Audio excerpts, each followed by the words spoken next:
my kind of approach to how I would do that was kind of how I would approach weightlifting. Because for those of you that don't know, I'm a professional strength coach. So I make people strong and I make them be able to run and, physically do whatever their sport or activity needs them to be able to do. So in training, when you train, particularly for weightlifting, you want your training partner. Well, one, you want to have a training partner because he's going to push you more than the person, that you are inside by yourself. Right. So if you have a training partner, you want them to be just slightly better than you so that you're constantly forced with that situation of like, oh, I'm right there. Oh, it's just out of reach, but I can get it. But I can't get it, right? So that you have that motivation to just push through that barrier, because the greater you get in something, right? Like the higher the skill level is, once you get to that point, you're close to the ceiling. So the amount of improvement that you can make is extremely minimal. So at that point, you have to do everything that you can to give yourself a challenge or force yourself to break through barriers.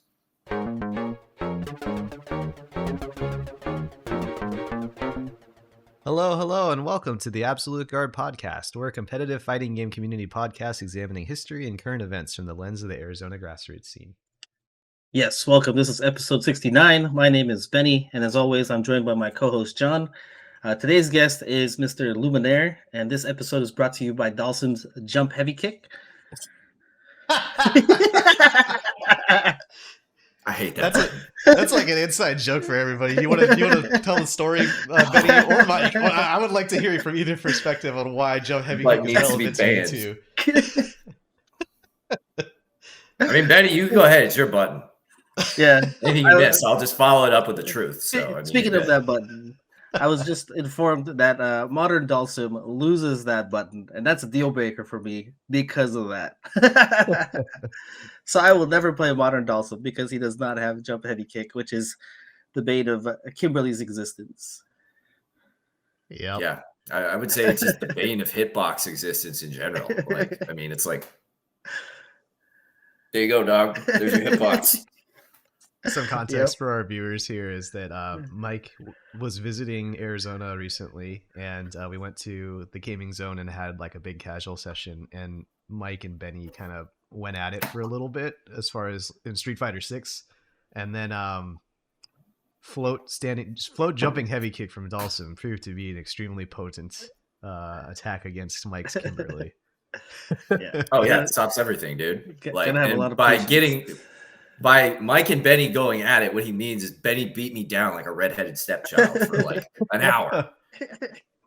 And yes, that button is broken. But that's okay. I'm not salty about it or anything. Well, as is customary, because this is your first time being on the show, we want to know a little bit about you. So how did the name Lumina1re come about? Was that something that you came up with? Was that something bestowed upon you by one of the OGs or somebody else? No. So Lumina1re is from my favorite and also the greatest video game ever made, Chrono Trigger. It is the ultimate technique of the main character, Lumina1re, and is described as ultimate damage on all enemies. So it's non-discriminatory. It's like everything dies, and that's it. And it's cheap enough that you can just spam it. Once you get it for the rest of the game, that's it. Like you win. Auto mode. So yeah. Nice. Ultimate damage on all enemies. Lumina1re. Yeah, I have to say, like, I've played Chrono Trigger. I haven't played through it. And like, I know the lore, and I know everybody's, it's one of, everybody's top RPGs ever, but like I never played it, so I didn't know that reference at all. So that's pretty awesome. Yeah, no, and that was I put the one in there just because, like, to your point, like getting into like games and having a handle, I was like, well, it worked for fatality, so yeah, dumb, I'm gonna do that. Like, you got a fatality? That's awesome. Yeah, because he had the one in his name, and I was like, okay, sweet, yeah, it worked for him, so it'll work for me. Nice. Also, I think with the regular eye was taken, if I remember right, so that's probably actually the real reason. But we'll go with the first reason because that's a better story. As a Chrono Trigger fan, did you play Sea of Stars recently? The indie game winner, the indie game of the year, I think, is what it won. It was indie game of the year, and rightfully so. Because yes, like the thing that was unique about that game that I loved, which might have been unique for me, but if you hadn't played Chrono Trigger, you're probably like, yeah, whatever. This game's like cool, but like whatever. But if you played Chrono Trigger, then you got the experience of having nostalgia from a game that you had never played before. So as you're playing it for the first time, you're like, whoa, my God, it's so familiar. Like, and it's just, it's great. Like, it's satisfying on all levels. Like the color, the artwork, like, I mean, the characters were kind of like whatever, but it has the ultimate thing that pretty much all like RPG-esque style games have, and it's like power friendship beats everything. So yeah, I know that, like, especially if you get the real ending. Well, Chrono Trigger's music was also like a really big like influential thing, and my understanding of Sea of Stars is like they actually got the composer from Chrono Trigger to do the music, and it's very apparent like the style is very similar to Chrono Trigger. And I think that's a huge part of like the nostalgia factor I think that comes with that game. Yeah, the only thing that like from like an optics perspective was oh man, I'm gonna get grilled for getting his name, but the guy that drew Dragon Ball Z also drew Chrono Trigger. Akira Toriyama. Yeah, Toriyama. Yep. Mm-hmm. Yeah. Man, that guy's so that's why on a pile of money right now. Dragon Ball. Yeah, I mean the IP of Japan. I mean, rightfully so, man. I mean, he raised a lot of people. Like even Kenny Omega will walk out like on AEW with a "I was raised by Toriyama" shirt. Like it's sweet. So yeah, cool. So that's the origin. So did you use that name originally with Lumina1re? That name with fighting games originally, or was it for shooters? Or no, I'd always like. I think since. I don't think PS2 let you create a gamer tag. So that would have been Xbox 360, I think. Yeah, it was Lumina1re. Okay. Xbox 360? No way. So the other side of this is that for everyone who's listening, Mike and Benny and I have known each other for probably like 15 years at this point. Yeah. And so I remember very vividly how much he loves PlayStation and Sony products. And so anytime I hear a Microsoft product uttered from his mouth, I got to call attention to it. So it's true. Because I mean, like at the end of the day, if you have the option of playing with limits or no limits, what are you going to pick? No limits. So you go with PlayStation because play has no limits on PlayStation. Yeah, so correction. I would say I've known you guys for basically, well, I met Jon briefly in 2010 when I visited here. I don't think Mike was at that sandwich shop tourney, but yeah, basically I don't think I joined the scene in 2009. Yeah. Okay, when did you start playing in 2009? I think the first event I ever went to, I think it was the first Devastation. Maybe I was wrong, but I remember it vividly because the very first thing. When I was like ready to go into the doors, like into like the, ballroom, wherever, where all the games are set up, I'm like, okay, there's going to be some really weird people here. Be ready for it. I open the doors. And the first thing I see is a dude with a top hat and like a blue Converse and a red Converse. And it was Marvin. And I was I was going to say, it's gotta be Marvin, right? It's a wizard. My God. Yes. Like, and then right off the bat, like Marvin was like my favorite person. And then like I think I want to say maybe 8 months later when I went to the first like tournament and he was there, I was like, oh, it's the wizard. Yes, like it's him. So yeah, I always thought Marvin was like one of the most like unique characters ever. So like, yeah, I love Marvin. He's great. Devastation seems to be an entry point for a lot of people in our scene. We had Lorenzo on the show in the past, his first tournament was Devastation. I think Marvin even brought up the Devastation was a formative part of his fighting game origin story. In episode 20 of our podcast, we actually sit down with the organizers two volunteers and organizers for Devastation as well. That's just a cross episode plug. That's fundamentally all I wanted to say. Yeah. Okay, listen to our show. Yeah, if you're looking at the video right now, it's kind of funny because you can see young Jon and young Mike here battling it out. Yeah, dude. In the background, I just saw Dragon Ninja without the ponytail, who's also been on the show multiple times. See episode 51. I just guessed. I don't actually know if it's in our history videos. Oh shit! Yeah, no, for sure. I was off by one. He's on episode 50 most recently. Yeah, that was so. in the beginning of the video. Nom too. Okay, We've had Nom on the show too. He has the long hair now too, right? Yeah. It's funny because I have short hair now, and in the video I have long hair, and you had short hair, and now you got the man bun. And then me here, I've kept this since I've been here. Yeah, just keeping it real, Benny. I like it. Consistency. Easy, low maintenance, right? That's the Honda in me.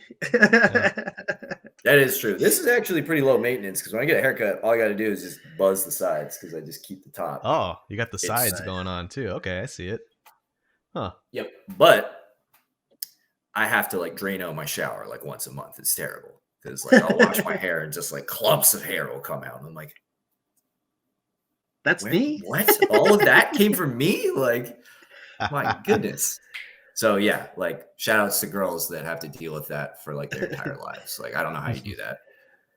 I think about that every time I take a shower. I'm like, is this the day I cut my hair? Because I don't want to Drano my shower again. You know, we knew at the start of this episode that because we've known each other for so long that this was going to like deviate from our standard framework pretty regularly. And I'm going to take it a step further here.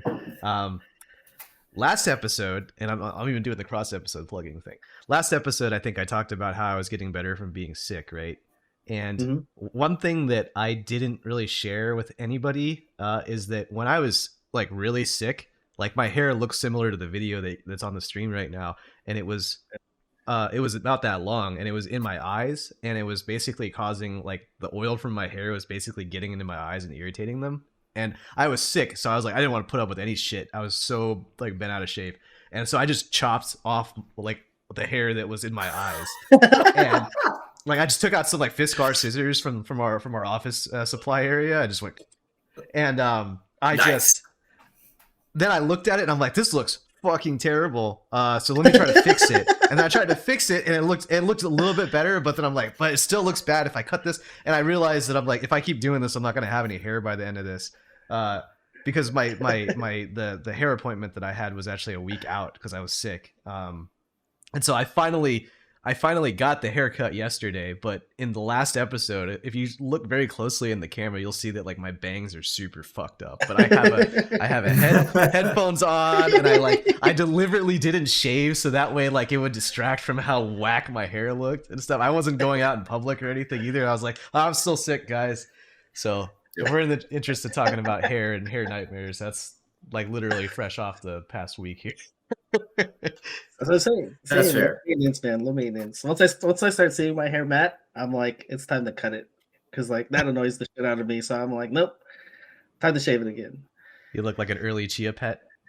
Yeah, I don't have any attachment to my hair. Like, so when I get older, it's whatever. I've been doing this since basically high school. So, well, okay, so, I mean, yeah, it's working for you then. In an effort to get us back on topic about the fighting games, so you said you didn't join in 2009, but you joined. Yeah, I want to say it was exactly. I want to say it was like 2010 because Street Fighter. Yeah, because Street Fighter, if I remember right, Street Fighter 4 Vanilla came out in February 2009, and I was still going to school in Texas at the time. Because I remember I like picked it up and didn't really have any context for it, and I was just like, all right, whatever, we'll play it. Like, it's fun because there's always something that you can do better, right? Or you'll be on like a streak, and you're like, man, I'm playing great, and then someone just comes in and just beats you down. You're like, but what, like you know, there's always something that just pulls you back in, always. So, yeah, I kept playing it, and then when I went back to move home to go back to ASU, that's when I was like, okay, like now I really like this game, and I think I'm good. Which in reality, at that point, for everyone, you're not good. Like if you just play online and you've never played like in person or in a competitive scene, and you're like, yeah, I'm the best. You're literally the worst ever. So went to that, like. Got absolutely destroyed. So first devastation, I went 0-2. And then right after that, I switched to Guy, like after Super came out. So yeah, I don't think I was actually going to local gatherings until Super dropped because I was playing Guy right off the start. Yeah. When he That's actually like a big thing for anybody that knew you back then is you were the Guy player in Arizona. I don't think anybody else really played Guy besides like Rock, but he played like a million other characters. Yeah. And if I recall, I didn't. Oh, Ken? Ken played. He played Gent. He did. I'm sorry. He played Guy. Yeah. Ken Kim, right? Yep. Yep. Yeah, Ken Kim. Him. Yep. Okay. But yeah, there wasn't many of us. I didn't even remember meeting you at Devastation in 2010. I think I met you at Evo, if I recall correctly. You and Alex, right? Yeah. Yep. It was Alex and I. That was right after we tried to smoke out Gutex, and he turned us down. Which is fine. You always got to try. But yeah, no, that's where we met, because that's when I started like really discovering, because I also went 1 and 2 at my first Evo. And then I was like, oh man, like these people are way better than I thought. Like, because you could watch like, when they had that, what was it, like the GameStop like opening tournament for Street Fighter 4, and it was like Justin Wong versus Daigo. And, like Daigo played versus, right? I think it was like YHC Mochi or whatever. Yeah. And like you watch him play Justin, and you're like, yeah, it's DP Super from full screen. Yeah. To beat him.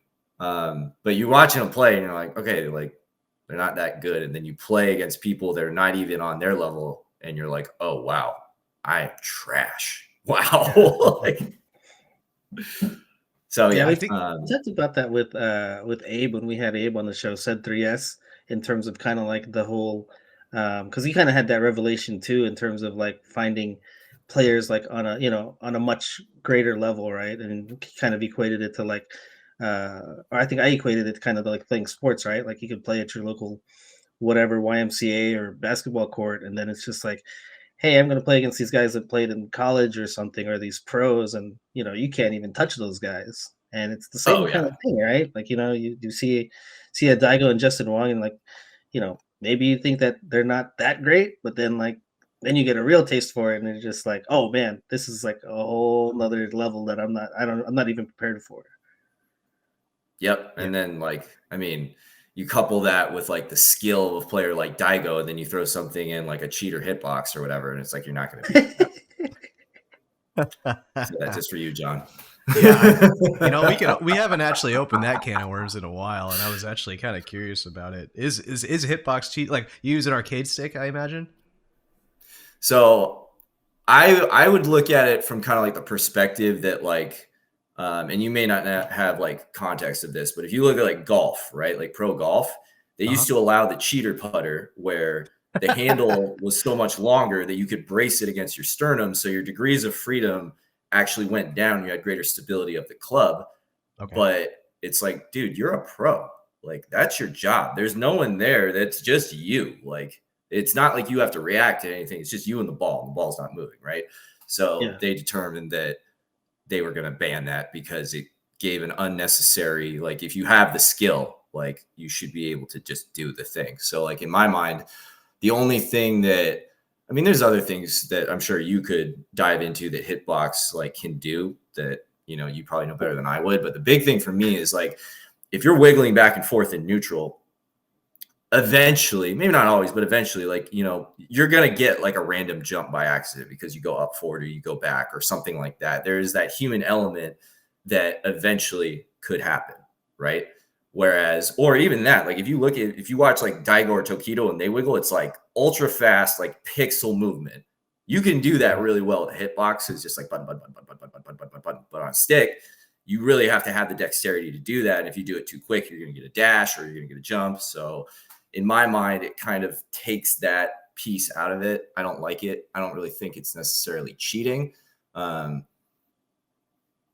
don't know. Because then you could probably make the counter argument for people that play on pad, right? It's like technically they would have a disadvantage, but then you look at someone like Mena, and Mena just dominates. So yeah. I mean, there's no argument there. Even currently, people say that pad is still more optimal than stick is for Street Fighter 6 currently. I can see that. Yeah, like especially the drive rush and the drive impact as a trigger is a big deal, I think, too. Yeah. Oh yeah, yep, that would make sense. Yeah. So yeah, no, I don't know. Maybe like kind of like along the route of like the classic versus modern. Like again, I don't think modern should exist. I think you have to get good. Like there's already been enough like they've minimized barriers of entries for like, input, late, like leniency and things like that, to where it's like, all right, dog, like if you can't do a DP, then like don't play this game. Yeah. Sure. Because I remember when I got into 4, just to be able to do uppercut, FADC, ultra with Ryu took me over a year. Like it took me forever to be able to do that. Granted, it was my first Street Fighter. Yeah. But now I look at it and I'm like, oh, dude, no, you can do that super easily. Or like if you have a character like Fei Long in 4, where his DP was the DP motion backwards, where you can block simultaneously while buffering an anti-air, like that's super cheap, dude. Like, so I think, I don't know. To bring back to Street Fighter 4 too, like I'm curious about like your accolades or like any like big monumental moments in Street Fighter 4. Well, actually, in terms, go ahead. I was gonna say, just to kind of start with 4. Make me sound good. I was gonna say just to start with 4. Like, so what brought you to want to play Guy? Like, what got you to that point? Because originally you were playing Ryu. Originally I played Akuma and M. Bison, and Okay. I was terrible at both because I didn't have the game sense or skill or efficiency to play Akuma. Yeah, that's what I was gonna say. That's a tough start. Akuma's a tough start. Like, he looks cool, and like I can understand like the gravitation towards Akuma, but it's like if you don't even know, like if that was your first Street Fighter, like that's a tough character to play at first because you're gonna die quick. Oh yeah, and I did. I died a lot. And then Bison, like I just ended up playing Bison because when I would play online, I would just constantly lose to like good Bison, who would just be like button, scissor kick, button, scissor kick, roundhouse, scissor kick, and I'm like, okay, fine, I can do that too. Like, so and even in 5, like Bison was sick. Like Bison's kit in 5 was so tight. Like he was a sick character. Agree. But yeah, like once Guy came out, because again, I didn't have any context for Street Fighter characters or previous games or stuff like that. I was like, oh, it's the ninja character that wears Nikes. Like, yeah, that's cool. I'm gonna play that guy. Okay. And yeah, it was fun. And then I also loved the elbow drop. Elbow drop was sweet. Like, just to be able to, like, I always hated it if I played a character that could get zoned by fireballs, to where you'd have to be like, great, dude, I got to like perfectly time my jump. No, you threw the slower fireball and now I land on it. With Guy, it's just like a jump, drop. Like I do this all day. I'm Captain America. Like I do this all day. Like it's fine. But he also had great options for fireballs too. So I like that, because even though he wasn't designed to be a footsie character, I thought he had actually really good footsies. So nice. So I do kind of like. Go ahead. I was gonna say, so that was the aesthetic, the look of Guy is ultimately, or like the move set. Like I know there's characters like that's kind of how I stumbled upon Honda originally. Was just like, oh, here's this fat dude that's flying across the screen like a torpedo. I was like, it's stupid and it's just whatever, but I thought it was fun. So it's just like, in terms of Street Fighter 4, like who were you playing with initially, like your training partners, and like how did that journey with Guy from the beginning, how did that go for you? So I never really had any like good success with Guy from like the standard of like tournament success, but I started off just playing with like Alex and then just playing online. And then once I started going to the gatherings, I think Jon, I played you once online or something like that, and you just beat the crap out of me. And then like when the first time at Armando's place, when like you showed up, I was like, oh, it's Samuchi. And like, yeah. So after going to there, because at the time I lived in Tempe, so Armando was really close. Like I would just go to Armando's whenever he'd have gatherings. Yep, the old house with the dog that like just terrorized that house. My goodness. I mean, that dog would have had like a fight to the death if I'd lived with that dog for sure, because like he just ruined that house. But anyway, yeah, like I would play with Armando, Louis. I think at that time, Dana was like pretty regular. But my kind of approach to how I would do that was kind of how I would approach weightlifting. Because for those of you that don't know, I'm a professional strength coach. So I make people strong and I make them be able to run and, physically do whatever their sport or activity needs them to be able to do. So in training, when you train, particularly for weightlifting, you want your training partner. Well, one, you want to have a training partner because he's going to push you more than the person, that you are inside by yourself. Right. So if you have a training partner, you want them to be just slightly better than you so that you're constantly forced with that situation of like, oh, I'm right there. Oh, it's just out of reach, but I can get it, but I can't get it. Right. So that you have that motivation to just push through that barrier, because the greater you get in something, right, like the higher the skill level is, once you get to that point, you're close to the ceiling. So the amount of improvement that you can make is extremely minimal. So at that point, you have to do everything that you can to give yourself a challenge or force yourself to break through barriers. So I tried to play against the best players that I could, like in the state. And I remember, when we start off, we just go to locals, and then we started going to like Tucson or having Tucson come back. And I remember the first time I went to Tucson, that was an eye opener too, because I was like, okay, like, we got Jon, we got Scott, like we got all these, Phoenix players that are really good, but now I've kind of like seen how they play. Like, I'm used to that. And I go to Tucson and I don't think I won like a round. Like I got absolutely waxed. And like, I walk in to Arcade in the Box, which was awesome. Loved Arcade in the Box. And the first person I see is Isaac. And he's like, yo, you that guy player? I'm going to expose you today. Be ready to get exposed. And yeah, he exposed the hell out of me. Because he's like, I know you mash crouch short. You're going to eat this DP. And I ate like all the DPs because I was mashing crouch short. I had a 3-frame crouch short. That was +2, dog. Yeah, I'm going to mash that button. Are you serious? Like, it was awesome. That was a Mike thing. I mean, it was. I thought I abused it. Yeah. It was super strong. I thought I abused it when I played Mark Teddy in a 1st to 5. I was like, oh, dog, like I have no shot. Like he was good on offense, but like defensively, I couldn't get around the crouch short. I couldn't frame trap him at all. Like he would just mix up his patterns for like when he would mash, and I couldn't open him up at all. And then he knocked me down and I died. That was the big thing, is that guy could go low short and then convert into a knockdown off that, which the characters that could do that in 4 were really good. Yeah, 3 shorts. And then you could also combine that with teching a throw with the crouch tech option select in Street Fighter 4. So like it was very potent. Very potent. Yeah, with you mentioning Isaac, like, saying that are you that guy player? So did you find that people were like looking to play you? Because I know Jon's brought this up in I think past episode recently, where it's just like you have those kind of like specialty characters, right? Like I got the same thing now, like playing Dalsim. People are like, hey, I need to learn this matchup, right? Like I want to play you versus playing Jon and Chun. Even though Jon's a better player than me, they're like, I play like a million Chuns all the time. I need to play you, right? Right. So did you have that as the guy player? Like were people like seeking you out and say, hey, I need to play you because I don't want to get random down for matchup specific? Something?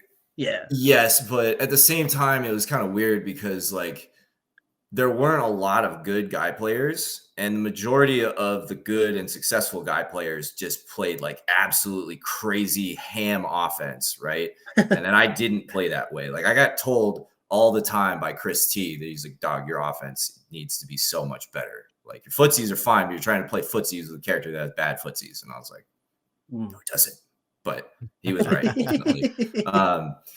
So yeah, like I get hit up for like specific matchup stuff just because, like if you run into a random guy player and you lose, you just want to like do terrible things to yourself, right? But I would try from that point, especially I think because actually your point, Benny, for the Isaac thing, I don't remember if it was like the first Ranbat that I went to. It was some tournament that we had at Haz's house, and Tucson wasn't there. And I remember I got 3rd because I beat Armando Seth, and then I had to play Nico, and Nico absolutely destroyed me. And then I think it was Scott and Nico in grand finals, if I remember right. Okay. Yeah, and then like I remember they were like, "Yo, some rando just shows up and gets 3rd with Guy. What? Like." He's either like a scrub and they don't know how to fight Guy, or like maybe he's decent. And it was probably a little bit more than the first, because like you have so many bad habits that you don't realize are bad habits until you play against players that consistently shut you down for making bad choices that you're not really allowed to make. Like common example would be like in 4 with Guy, if I canceled run stop from stand medium punch, that's like -8. So like the first thing I would look at a match is be like, are you going to let me do this? Okay. If so, I win for free because now my offense gets to be fake, but it's insane if you're not going to check me on that. And then, yeah, good players that would know, they'd just be like, no, dog, like, no.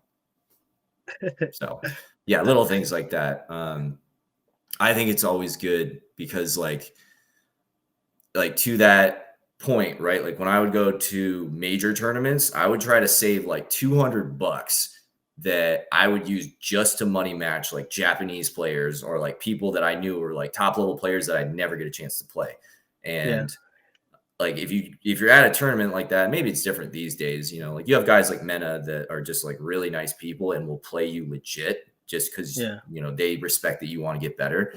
But like I felt like in 2009, 2012, like if you wanted someone to play you serious, like you had to put money on the line because otherwise they just didn't respect you. Like if I was going to play like Alex Valle and he looks at me and he's like, you're a scrub. Okay. Yeah. You're not going to get the real thing then because I don't need to give you the real thing to beat you. But if I'm like 50 doll hairs, buddy, then he's like, all right, fine. I'll whoop your ass for real then. So you can actually like get what you're paying for. And I mean, I respect that, you know, pay to learn. But yeah, I would try to do that. And I talk to my buddies and like Isaac or like, I don't know about you, John, but like people that, you know, would money match who they would be like, yeah, I'm up like $100 or whatever. And I'd be like, what? What do you mean you're up? Like I'm down like all of my money. And they're like, well, who are you money matching? I'm like Luffy, Ryan Hart, you know, like Justin Wong, Tokido. And they're like, why are you playing them, dude? You have no shot. I'm like, yeah, that's the point, dog, is like at a tournament, you're going to encounter people that are way better than you that you can have an opportunity to play live, not online. So you get the purest experience and you need to take advantage of that because if you don't, then you're missing out on opportunities to get better. Yeah. So how do you reconcile that with what the point you made earlier about having a training partner that's like just barely above you? So like we have two different kinds of match here. We have the one where like it's a close match, but they're better than you, so you're still going to be forced to improve. But then you have like you know somebody completely on another level, and like is there like can you actually learn something from somebody who is that much better than you? And like what are the strategies to approach that situation?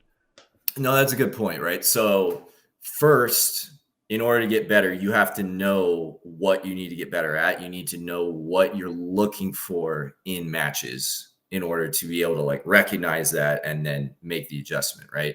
So yeah, if you're like an up and coming player, like, you know, I mean, I know it's not like a good metering stick, but like, let's say you're not even like master level in Street Fighter 6, right? Like you still need to learn like how to play your character, how the basics of fighting games work, like what are the good mechanics in the game. Like you just need to learn the fundamentals because if you're trying to go beyond something like, all right, like in order to frame trap this button, because your standard frame trap won't work, you need to be at this specific space. So you need to like jab, walk back, wait, and then frame trap.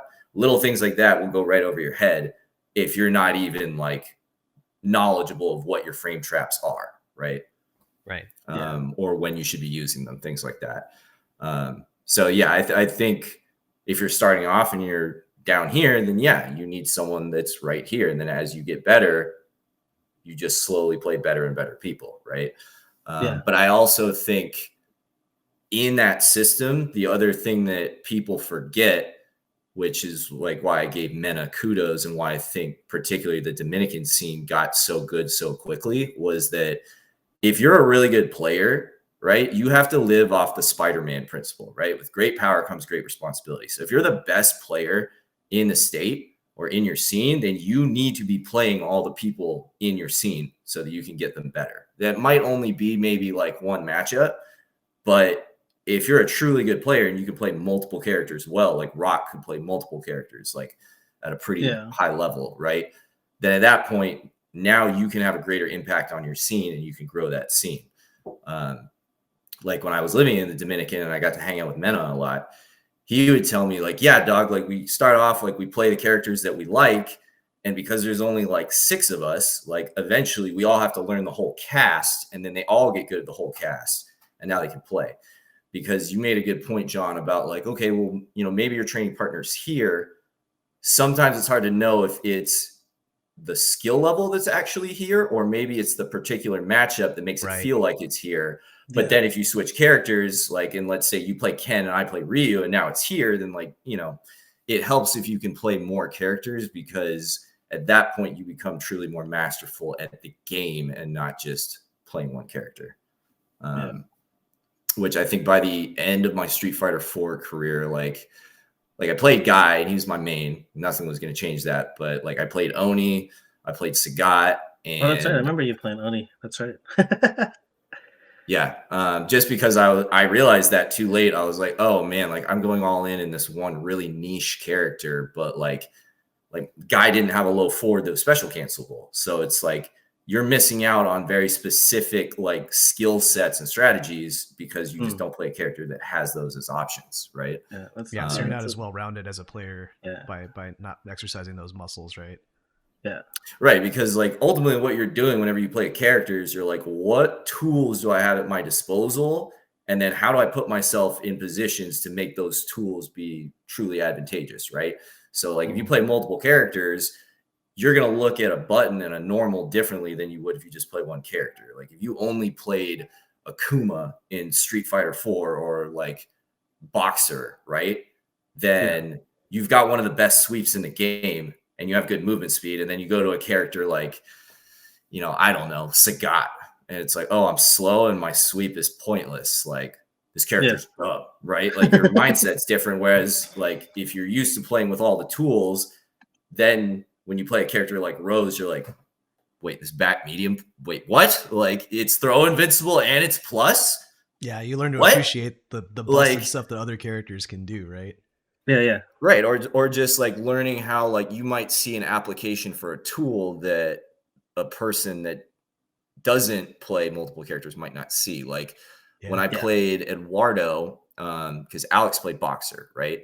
And like at the start, like when I was learning Guy, because you always have that learning curve, right? When you learn a new character, like Alex just beat me down. And I could tell when he was playing me, he wasn't doing anything complicated. He could just beat me with the basics because I couldn't play my character. And then as I got better, I was like, oh, okay, like I know this matchup. Yeah, it's still not a good match for Guy, but like it's totally winnable.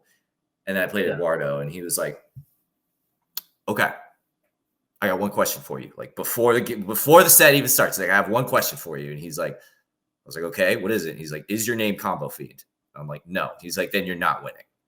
And I was like, okay, but you beat Combo Fiend anyway. He's like, yeah, I know, but Combo Fiend's still Combo Fiend. So he has a chance to beat me just because he's Combo Fiend, but you're not going to beat me. And then he just waxed me.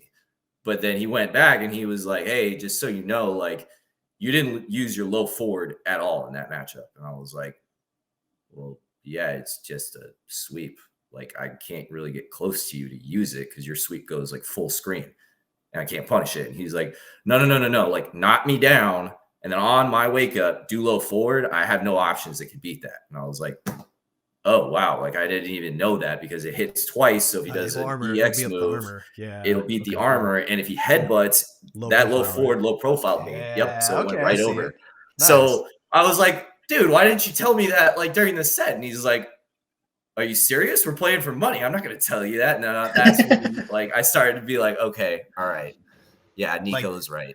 You remember it more. You remember it more being like that was like probably 10 years ago at this point. So you remember it more because you lost some money on it. Like it actually did. Like the money actually, I think it really does play a big part there. Yeah. 100%. Yeah. But then like after I played against Eduardo and like I saw how he played Boxer, like that made me want to try Boxer because I was like, yo, like the way he plays Boxer is sick. Like I loved watching Eduardo's Boxer. He might have been my favorite Street Fighter 4 player to watch just because he was so clean. And every time he won, you knew you're like, oh, bro, get outplayed. Like he either jab frame trapped you or just footsied you to death, saved up his super, and then like one button punish you dead. It was just, I loved watching him play. It was so good. Plus, I think he might have been the first American, like in Street Fighter 4 when like it was America and Japan would just beat us down. Like I'm pretty sure Eduardo was the first player to beat Tokido's Akuma from America in a tournament. because Boxer, unless I think it was like until Akuma got Super or Ultra, I don't remember which one, but like before that, Boxer had like 7-3, and then Akuma, and he's gonna get his resources, right? Because he's got low life. So 20 seconds later, then it's Akuma's favor. Yeah, I get it, because you could OS the demon, and then that would blow up any option that he has, right? Okay. He had Ultra, then. It might have been Ultra, yeah, because I think it was like he could either low forward or sweep. Yeah, an option select the demon, and then if he did wake up headbutt or wake up EX move, or even I think the rush punches he could just punish with raw super on block. Turn punch too. Turn punch, you would just grab him out of it, I think. Yep. See, I played that game. I remember that game. I don't like that game though. I said it on the show many times. I don't like Street Fighter 4. But. I don't know. Well, it is weird to go back and play that game, because the thing that I do notice about Street Fighter 4, and I will die on this hill, right? When I played 5 and 6, the thing that gets me mad is even when you play like live, and you guys might not have, the same experience that I have, but like if I'm playing a character that doesn't have a fireball and I'm trying to stay like just outside of low forward range, so I'm like walk, block, you can't do that in 5 and 6. You just take the fireball to the face. Where in 4, I can walk and block and be like, no, I can stay here all day. But in 5, I'd just be like, raw, sweep. And if you're playing Guile, you take the fireball to the face and then he sweeps you, and you're like, well, cool, man. Because you don't have focus attack. No, it wasn't that. Like, it was the responsiveness, dude. I could walk and just block, and I would block the fireball. But at 5 and 6, right outside of low forward range, you cannot react and block. Like, that was my experience. Okay. So that particular strategy of being like, okay, I'm going to walk and block at this range until you throw out a low forward, and then I'm going to whip punish you, went out the door. So I had to develop different strategies because that wasn't a viable strategy anymore. Gotcha. At least that, like I said, that was my experience. Maybe I'm just a scrub. A little bit of column A, a little bit of column B. I think that in Street Fighter 5, there was 8 frames of input lag for the vast majority of the time that you were playing the game. So that walk and block, you could not react realistically. Yeah. In 6, it's way better. So it might just be more of a getting used to the timing. I think that might be more of get used to the timing thing, because like I haven't devoted myself to 6. So you're right. Yeah.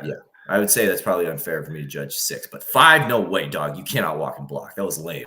And then they give Guile the best walk speed in the game, and I'm like,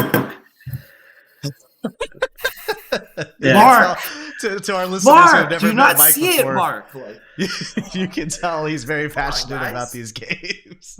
Well, I mean, like, clearly they didn't test the game. Like, yeah.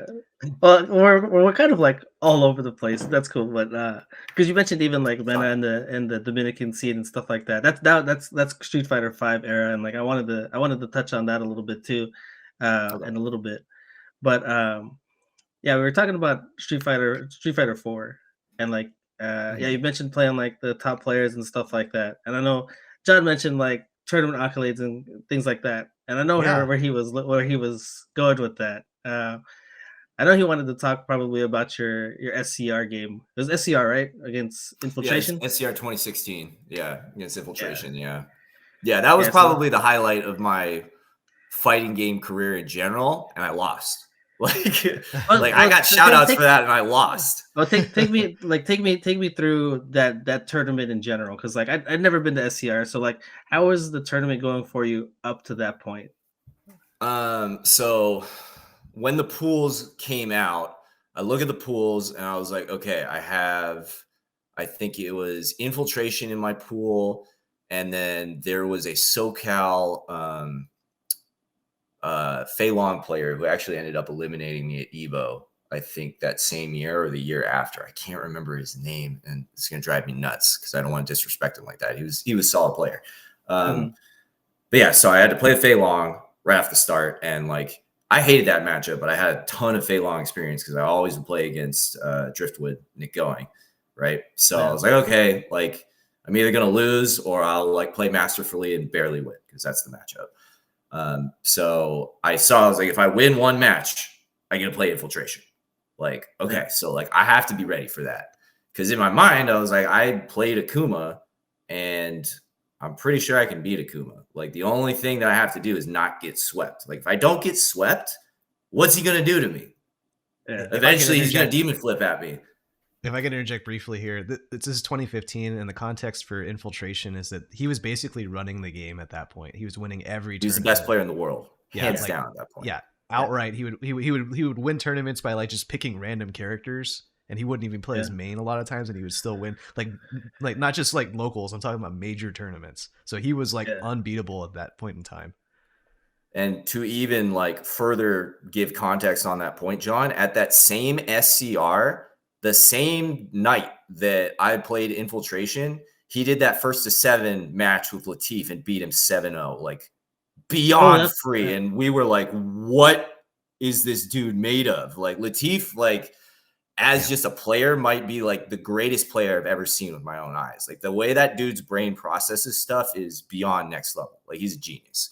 And just to watch him be completely befuddled by Infiltration was insane. Like, I've never seen that lopsided of a set between top level players ever. That was just insane to me. So yeah, he was on that level of play. And so I was sitting there and I'm like, okay, like, clearly he's the best player in the world and I'm not. So I can't really like think of it like that. I have to be able to beat the character because, one, I don't play him enough that I don't know his tendencies. Two, he's going to look at me in the bracket and be like, this guy's a scrub. So again, he's not going to play me serious, right?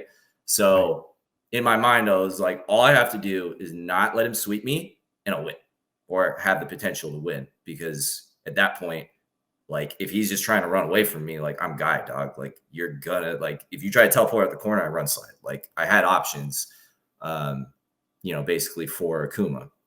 So when I got to the hotel at SCR, you can ask Jake Ott, because I think he was rooming with me at the time. Yeah. Dude, he was great. Man, I miss that guy. He was awesome.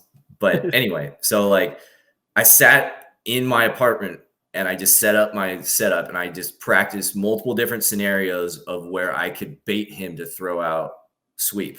And I would stand strong punish into like EX shoulder into ultra, right? So I practiced that for like 4 hours that night. And then in the set, in the first game, I beat him. And to win the first game, I hit him with a shimmy into stand strong, into EX shoulder, into ultra. And Ultra David and James Chen on the chat, like, you could tell they were like, all right, like, we don't know who this guy is. Like, he's going to lose, blah, blah. Oh my God, he's up 1-0. And like, they were like, hold on, timeout. Never mind. This guy can play. Like, what's happening? And then the thing that they don't talk about is like, every round that I won, the following round, legitimately, he perfected me. Like, he just destroyed me. Like, I get swept or I get hit by something random into the vortex, perfect. So like, he got 2 perfect rounds on me in that set. And I ended up taking it to last round against him, and he beat me. So there was an issue with Guy's EX Tatsu. It was a 4-frame startup, but on frame, I believe it was 5 or 6, there was one frame where there was no hitbox because of the spin. And off of Akuma's forward throw, there was a setup that if you did the dive kick at the last possible point on the ascent, he would just go right through it and hit you clean out of the tattoo would just whiff and he'd land and get a free punish on you. And I knew that setup, but when you're playing against the best player in the world and you expect to get, beat 4 straight rounds and you're in the final round, like, you're not thinking about that. You're just like, how do I not lose? Like, oh my God, like, wow, he's so good. Like, like, I'm basically having like a panic attack up there. And because you don't expect to be there. And then the crowd is like behind you being like, dude, random guy might beat Infiltration. Like, like, that's pretty cool. So yeah, basically he hit me with that setup. I whiffed the EX Tatsu and then he punished me into death. And I got messages from like 100 people or like every random guy player being like, bro, you don't know that setup, man. Like, everyone knows that. Why did you wake up EX? I'm like, because I didn't do it the whole set. I did the whole set. I didn't wake up DP on him once because I was like, I can't do that. He will kill me and I lose. Like, and then the one time I decided to do it was literally the one time not to do it. So yeah, I lost. But yeah, and then that put me into losers bracket. And then immediately after that, I played against a guy that literally would just counterpick everyone. Like he was like some SoCal local guy. Like I didn't recognize him as a player, but he was just like, "You're the guy player that just almost beat Infiltration." I'm like, "Yeah." And he's like, "Cool, I'm playing Honda." And I'm just like, "Dude, are you serious?" And I lost. So I went 1-2 at SCR, and Infiltration won the whole tournament. There you go. You lost to the guy that won it. So.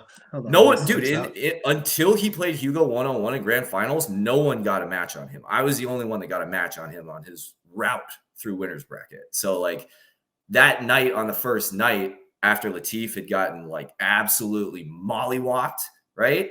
Like I'm playing matches with Latif and some of the Kuwait guys, and Latif was just pissed because he had just gotten absolutely obliterated, right? So he's like, "I'm going to beat all you guys down so bad. Like, none of you are even getting around." And I was like, "Are you serious, dog?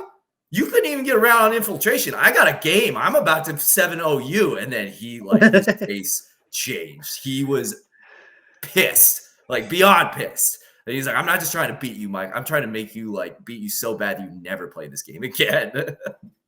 And he beat me 2-1. And I was like, "See, I told you, dog. I got you. I got a game on you." And he was like, "Nah, man, I was lucky." I'm like, "What are you talking about? Like, I got a game on Infiltration. You couldn't get a game on Infiltration. Clearly, you're the scrub, not me."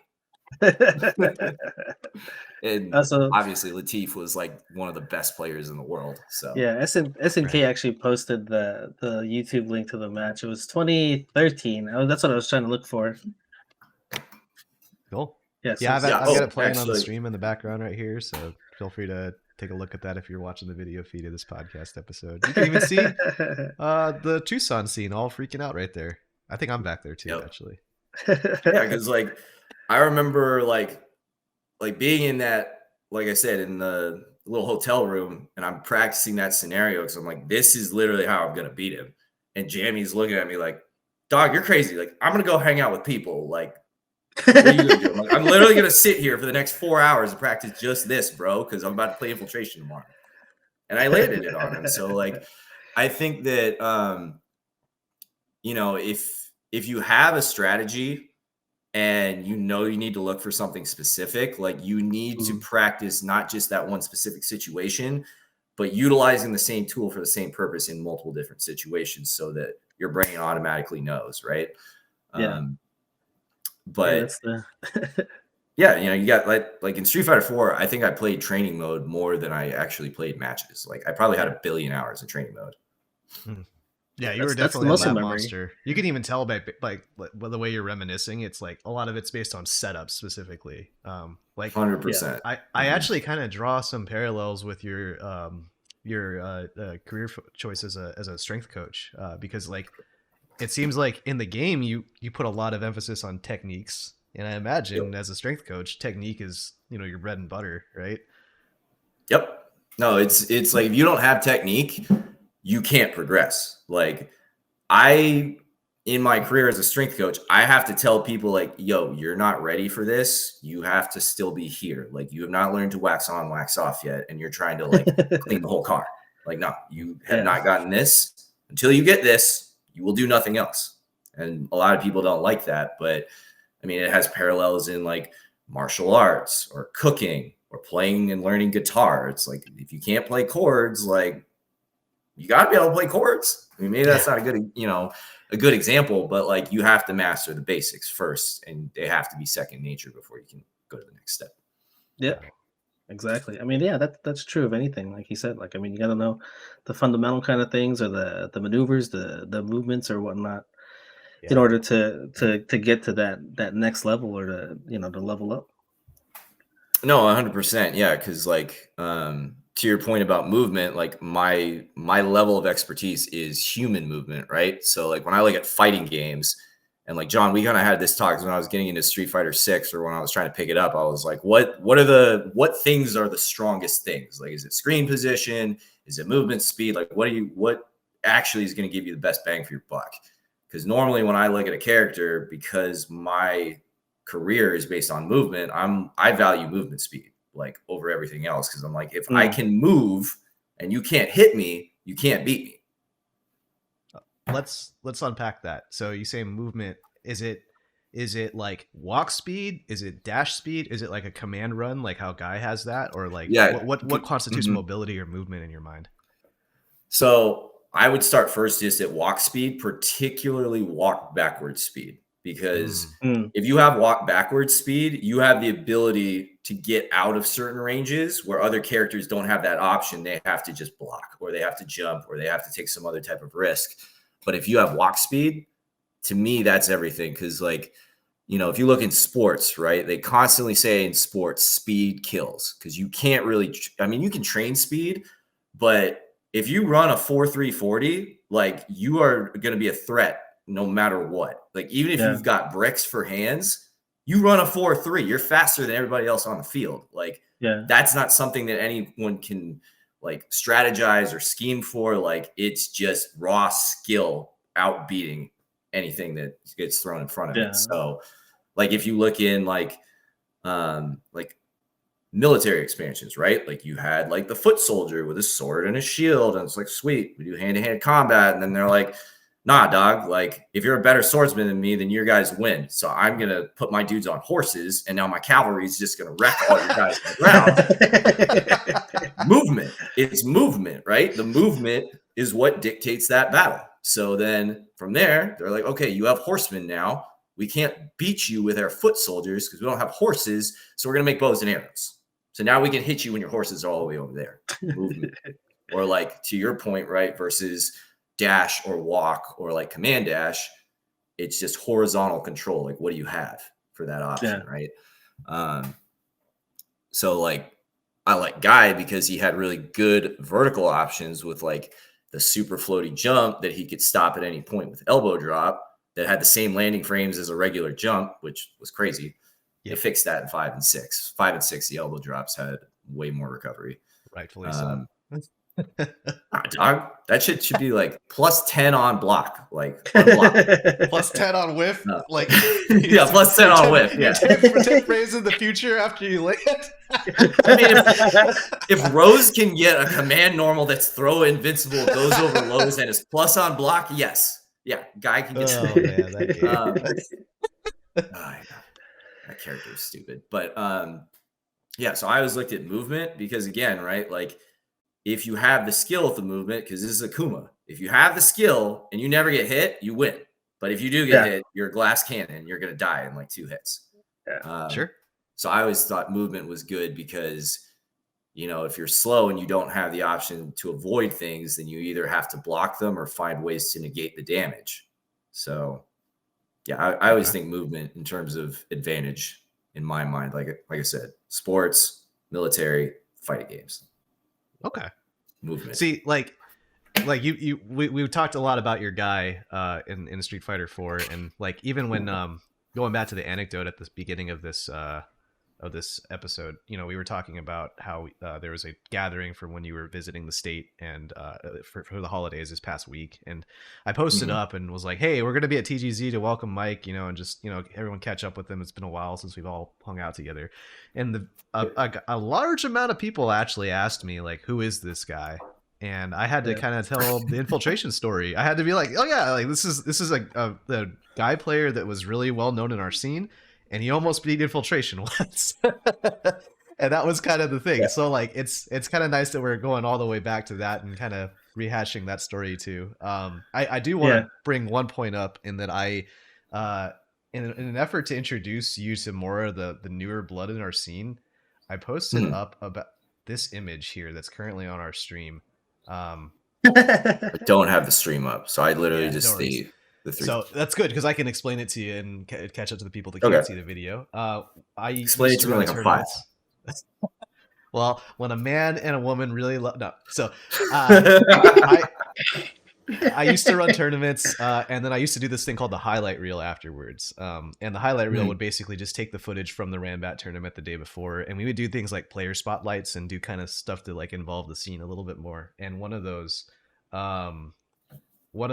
episodes, we actually spotlighted you, Mike. And for the folks that have been listening to our show for a while, actually, like the Spiral series highlight reel was actually like the prototype for the Absolute Guard podcast in a lot of ways, because we did player spotlights similar to how we do bios on this podcast. So this image that I've got up on the screen was basically like your player card. We didn't even have you on the show. I don't think I never actually like interviewed you. No, I don't think. Yeah, I don't remember ever being on a show. So basically, you owe me royalties for using my image. No. This was before the NIL, so no. There's nothing like that. Okay, fair. We hadn't incorporated at that time. Don't get the Arch Manning treatment. Okay. But yeah, so I just thought it would be kind of a fun little exercise to look back on this, and like we listed out your hobbies back then. This was in 2013 or 2014, one of those years. Your hobbies were CrossFit, Texas Hold'em poker. Yeah, that's right. Personal training. That clearly stuck. Billiards, footsies, and losing to Said3S, AIAB Isaac, and Mr. SNK, and effortlessly seducing women.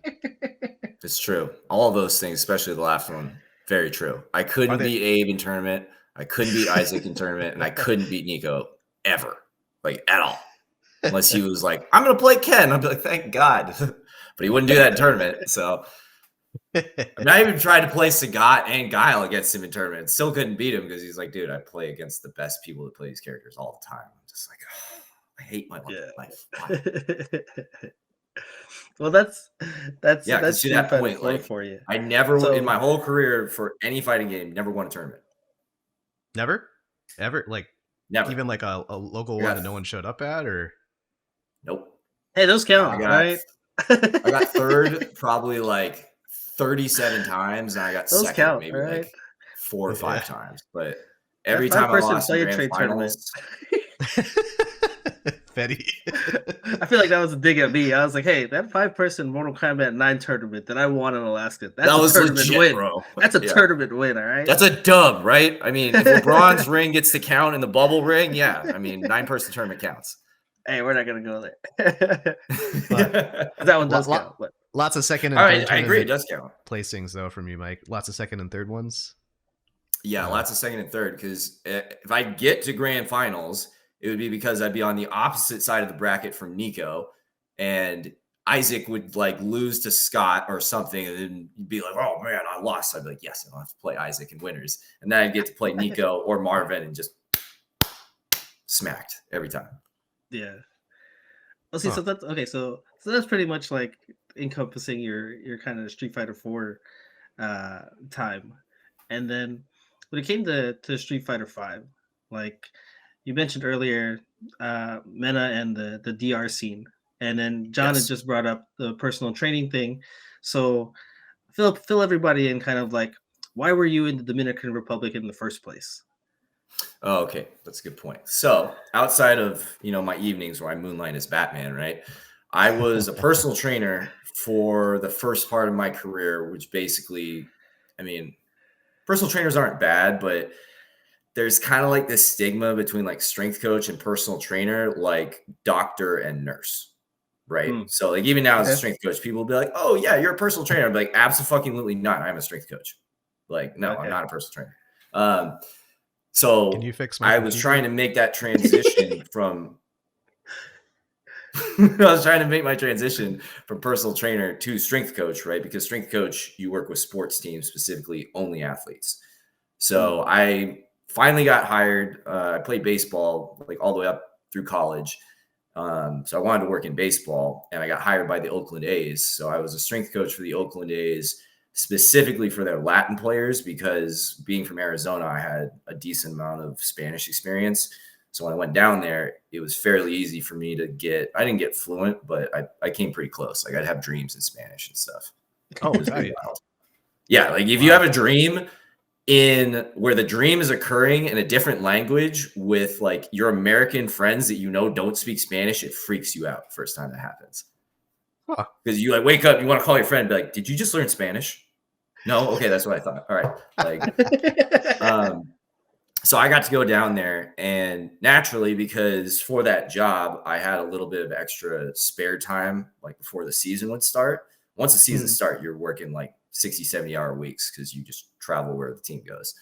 But I looked up like, okay, like, it was pretty easy because Mena at the time I'm pretty sure he had recently won his first Capcom Cup. And I was like, oh, right, Menace here. So like I hit him up and like he doesn't know me, but I'm just like, hey dude, like, you know, I'm a player. Like, yeah, I did shoot him the link to the infiltration video because I was like, I'm not a complete scrub, but I'm still scrub. But, like, at least I got like one moment where I wasn't quite as scrubby, right? And he was like, oh yeah, dude, I remember you. Yeah, sure. Like, come on over. And like, he just like, we sit down and their training area is in like, you know, this small building, basically like what we would consider like the ghetto, right? Like I wasn't even sure if it had like electricity running in there.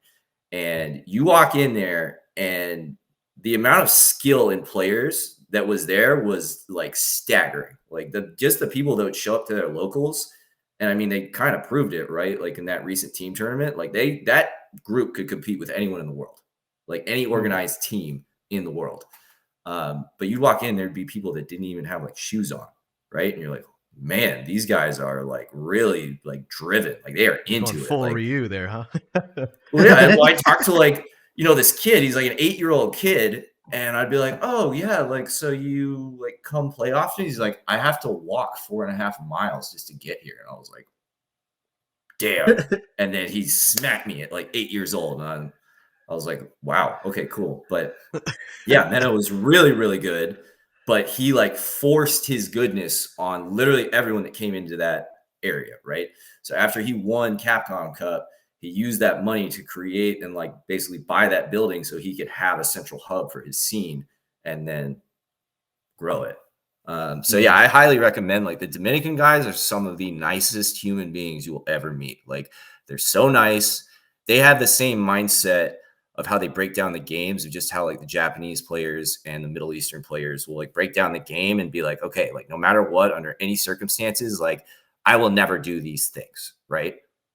But then you look at Mena and like you almost look, just by watching him play, you're like, dude, that guy's just crazy as hell. And then you play him and you're like, oh no, actually, like he can react to stuff. Like he has like photographic memory to where like he'll remember just based off how you move. He'll be like, oh, you're about to do this. And then he'll just raw call it out and do it. And you're like, how did you know? And he's just like, I know what you're going to do. Like he's super smart. Like that guy's a genius, bro. Like I think he's only like 23 or 24 now. And he is almost fluent in Japanese. He's fluent in English and he's fluent in Spanish. And I think he's trying to learn another language too.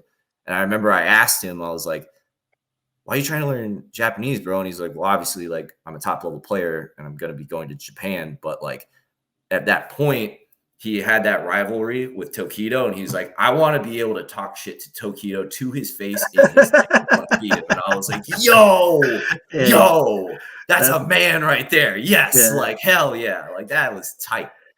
So yeah, that reminds me of like the Kobe Bryant thing. He learned what was the language? I forgot who he was talking trash Italian. to. Was it, no, he knew Italian. There was somebody else that he wanted. He learned their language. Yeah, he learned this other player's language just to talk trash to them during the game. Was it Dirk? German? No, it wasn't German. It was some other guy. Man, now it's gonna bug me. There's only so many languages in the world, Benny. Like I'm just trying to give you an out here. But it was basically the same thing. It was like he wanted to get in that guy's head mentally, right? So it's just like he learned the language from somebody else and how to talk trash in it, so he can get in his head, you know, while they're playing.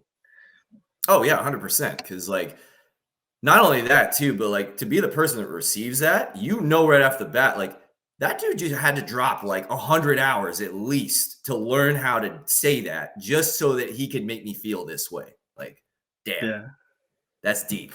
Like that's dedication. It's respect. Yeah, I absolutely. It is, yeah, because at that point you're like, my opponent is truly worthy of all of my time. Like, yeah. Oh, he learned a way to beat him.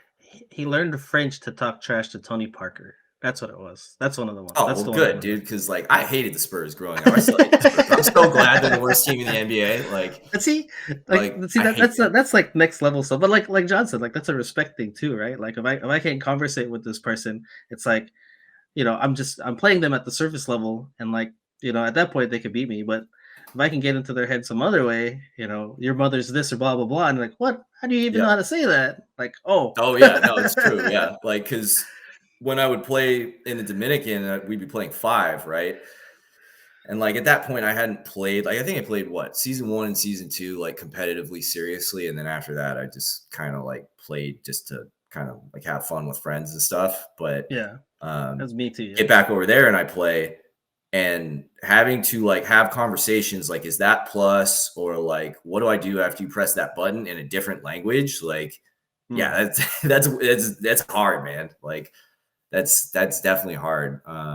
But their scene is super strong. They're super nice, and they teach each other a lot. Like they'll sit there and just be like I remember DRA, because I had forgotten DRA was like a player, right? He was a good Vega player, and he noticed like one of the other players like wasn't doing something. I forget what it was, but he wasn't taking advantage of a matchup specific thing. And he's like, all right, you and I go over here. And they just sat there and they ran that and they ran that and they ran that for like an hour and a half until the dude got it. And he's like, okay, sweet, now go back. Like, you know, they really try to build their players, which is awesome. And like I said, if you go down there and you visit them, like they'll take you in, they'll be super happy and grateful that you're there. Like, you know, they'll set you up and be like, sweet, like sit here. We'll just like run the table through you. Right. So that you can just get practice.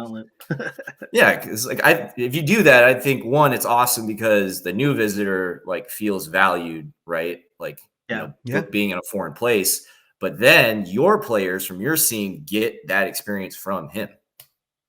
So everybody wins. You know, it's kind of funny coincidence is that last night, Justin and I just figured out our plans for a honeymoon.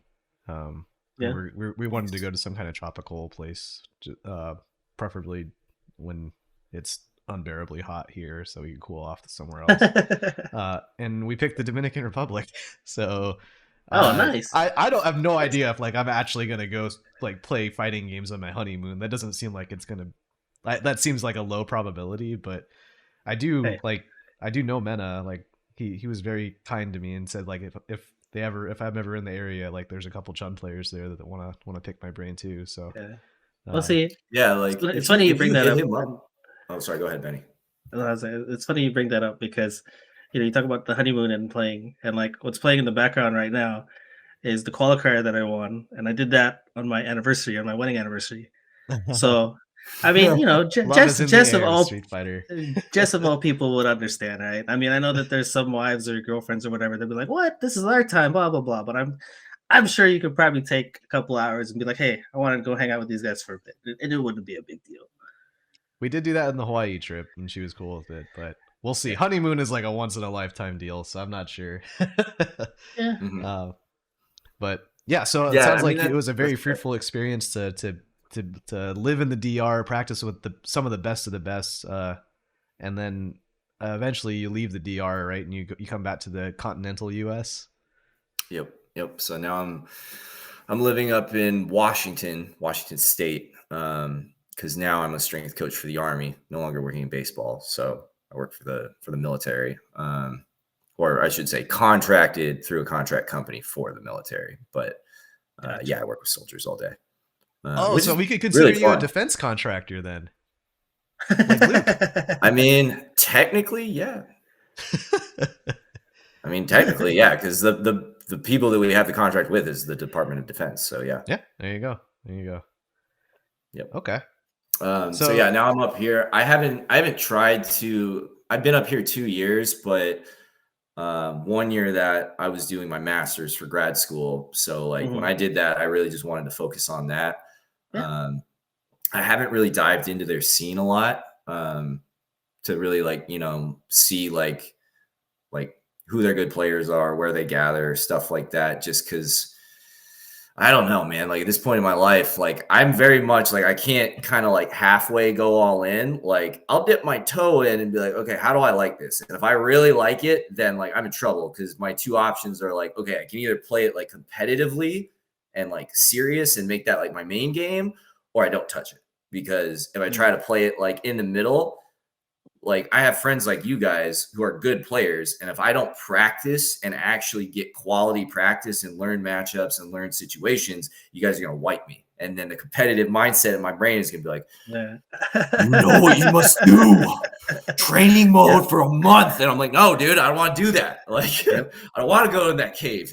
But that's what you got to do. Yeah. So I brought up Abe earlier, right? And he was the same way. Like, you know, he's doing radiology technician, I think is what he's doing. And like he's the same way. He's like, I don't want to play 6 because the competitor that's in him is gonna want to be great, right? And he can't, you know, can't commit to doing that. So like I respect the decision. Like, you know, if you don't play and like you want to be at a certain level, like, you know, I know that's definitely in a lot of people when it comes to like learning these games. Mm-hmm. No, I will say though, after Benny and Mike had their sets at TGZ, Mike had the similar face that he had earlier just now. Where he was like, I will learn this game and I will destroy anything and everything related to Benny and everything he loves dear.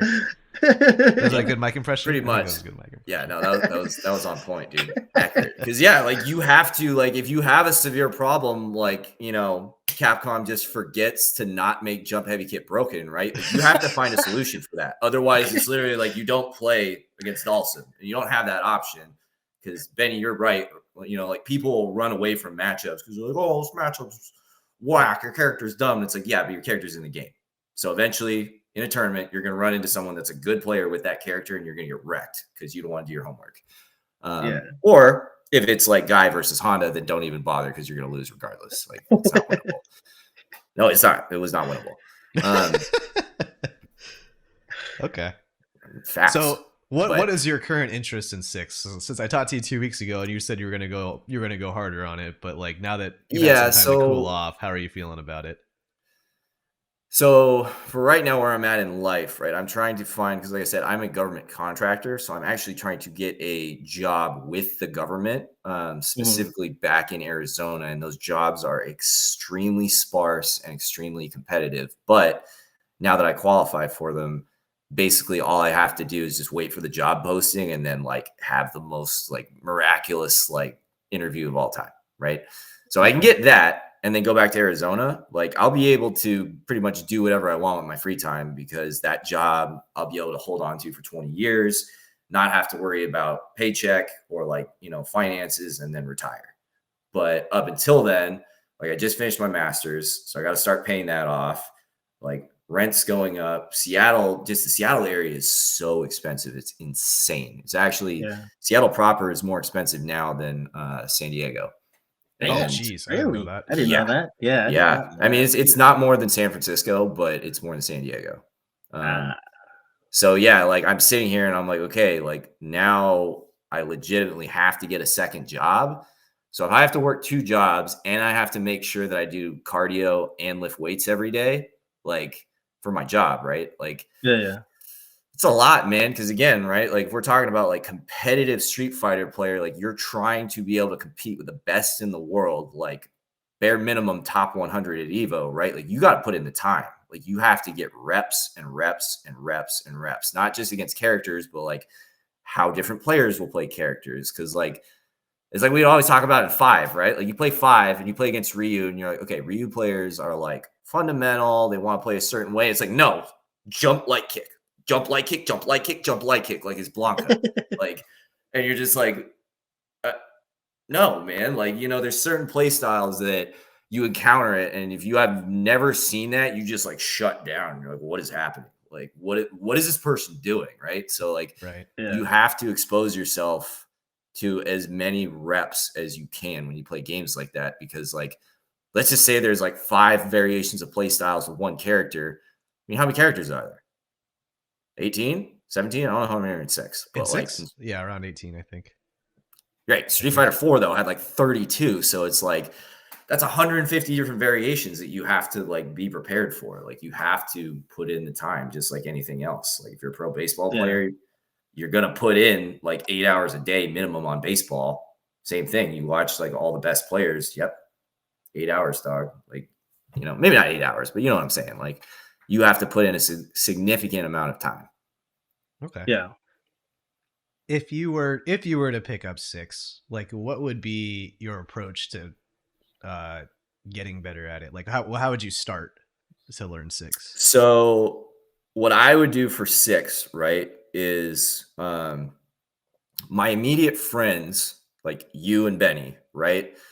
I think at the moment you guys are too far advanced for where I'm at, to where same with Jeff. Like when I play against Jeff, I'm like, dude, like, gosh, he just smokes me. And it's like, I don't know what the answer is. So I need to play a little bit more online, just get used to like what everyone does, like when I can abuse drive, right? Just learning when the mechanics are good, when they're bad, getting used to reacting to drive impacts, like just the basics, and then just seeing reps of like characters like Manon, right? Because like I'd play online and I'd see like one Manon every like week, but then I just get destroyed by her because I didn't have any idea what I was looking for.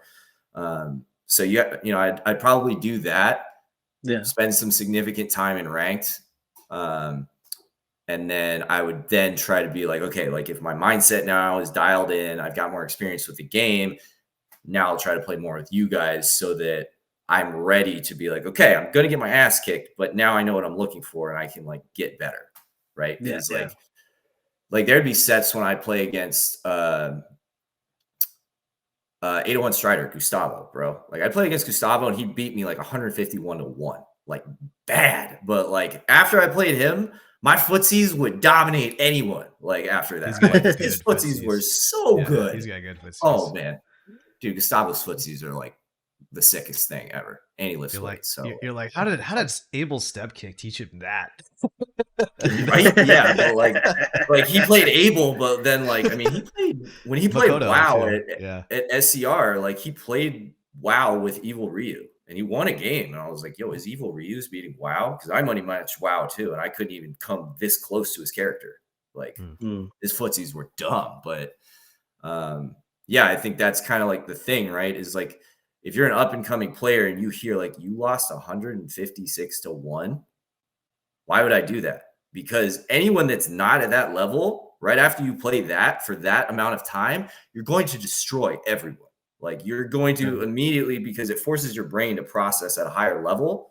When you go back down, you're going to be like, no, like you're done. That's easy, right? And then people you normally play with are like, you on drugs? What's going on right now? Like, so you should have those experiences, but you just have to make sure that your brain is ready for that. Because like, if your brain isn't ready to learn and you go in with that mindset of like, I'm trying to beat Gustavo and like win the number of sets, you're not going to have a good time and you're not going to learn anything. You're just going to get salty the whole time and your ego is going to get super, super, super butthurt.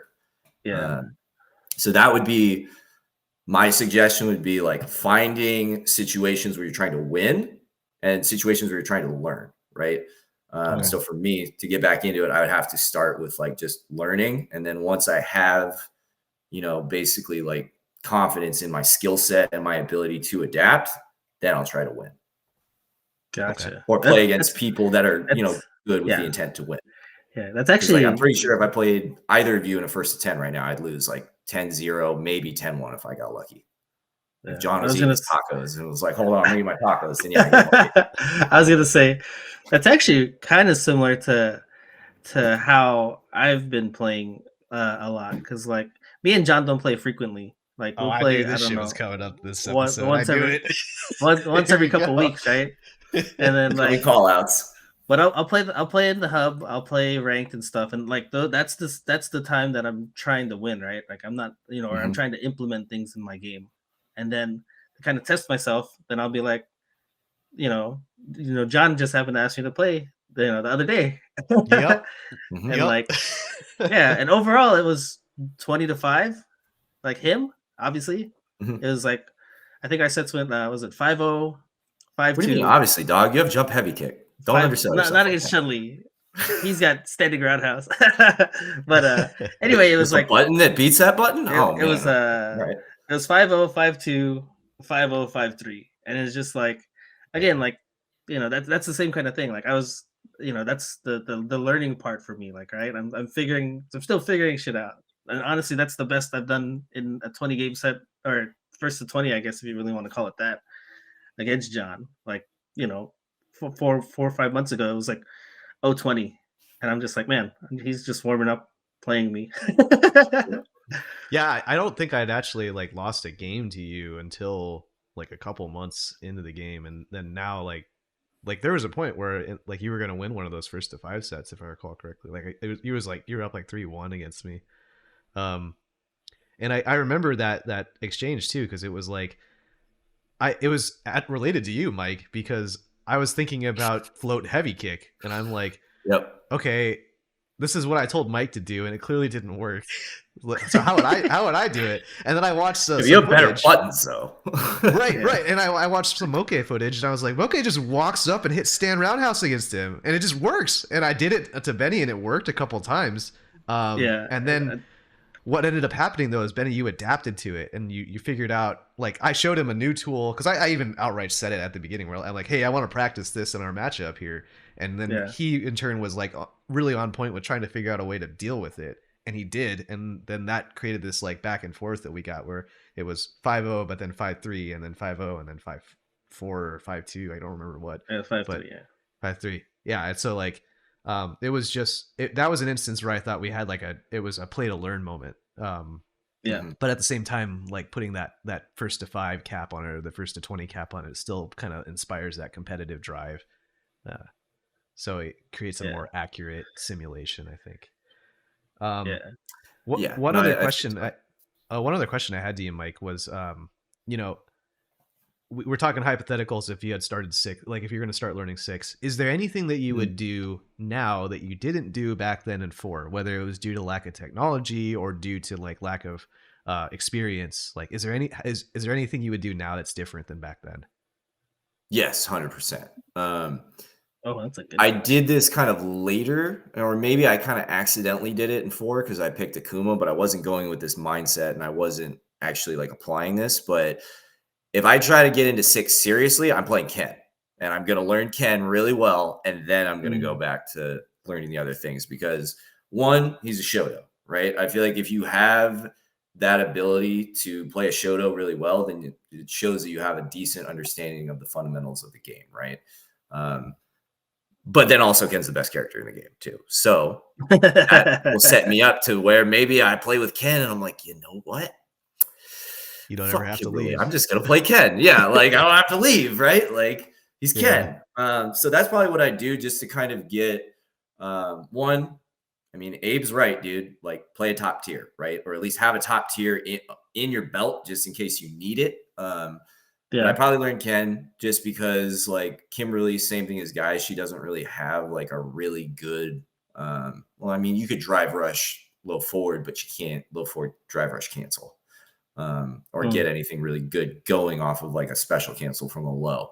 So unless I'm really that bad, and I just don't know. But so I probably learned Ken just because, like, in the limited experience I have against playing Ken, like, any button anywhere on the screen works. So just get used to like being used to like, oh, I'm in this situation. I press this button. Wow, it worked. I feel good. Success. Like get that feeling and then try to apply it to other characters. Cause like in 4 and in 5, like I tried to play like different characters because different characters were fun. Like, you know, I played Nikali because same thing. Like when I played 5, actually, okay, I'm a hypocrite. I played Nikali because he is a Shoto. I was like, he's a Shoto with a command throw. Like, that's why you picked him. Okay, that makes more sense. Because I looked at him and I'm like, he does hella damage and he's a Shoto with a command throw. But then his V trigger, he's just Super Saiyan and he doesn't lose it. Like, yes, like hell yeah. And he had the same thing as Guy. He had stand strong with punish all day. Especially like when you're in V trigger, you don't have to do the charge. So it's just like you're in the corner. Like, so I like that. But yeah, that's probably what I do, is probably like get comfortable with the Shoto and then move from there. But like when I played 6 and I tried like all the characters trials, like the only character that I liked was Kimberly. Like I didn't like the way any other character felt. And I don't think I've ever had that in a fighting game yet. Like, really? Where I was like, man, like, yeah, like I wanted to play like Marisa, because I look at Marisa and I'm like, I think Marisa is just a busted character. And then I try to play Marisa and I'm like, nope, just feels wrong. Everything about it just feels wrong. Yeah.